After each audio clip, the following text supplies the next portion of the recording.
Representative Raja Krishnamoorthi is with me now, and Val Demings today writing to the Director of National Intelligence, quote, "Let me be clear, the underlying issues that led to these continued protests are based on years of systemic racism and concerns that originated from American policies and American actors, but we do not want foreign state actors to exploit the injustice in America as we try to heal these wounds and build a more equitable and just society for all." Sir, thank you so much for joining us.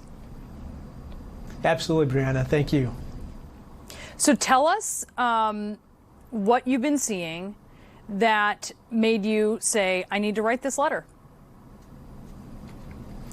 Well, as you mentioned, we're in a state of heightened tensions as we try to battle racism and try to enact police reform following the brutal murder of George Floyd. But what we're concerned about is that the Russians and now the Chinese and others might try to repeat what happened in 2016, which is to spread disinformation, and in this case, potentially try to incite violence or to try to influence the election. We've already seen coordinated,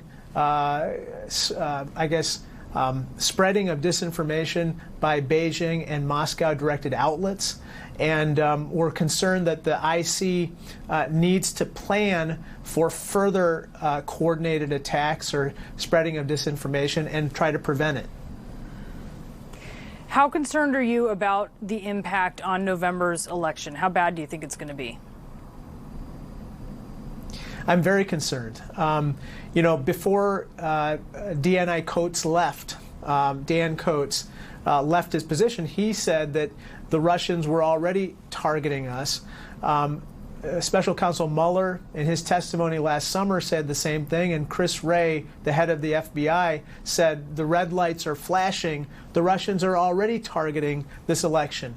Now that we have this unrest, my concern is that they'll have more fuel to continue with their disinformation tactics. Well, what do you want from the DNI? What we want from the DNI is information about how is he planning for this, for the expected interference on the part of the Russians and the Chinese and others. How is he coordinating with private actors such as Facebook and Twitter and other social media platforms to deal with the problem? And what has already happened? What efforts have been successful? What efforts have not been successful on the part of these foreign state actors in pursuing their agenda and not ours? Congressman Krishnamoorthi, thanks for coming on. Thank you so much.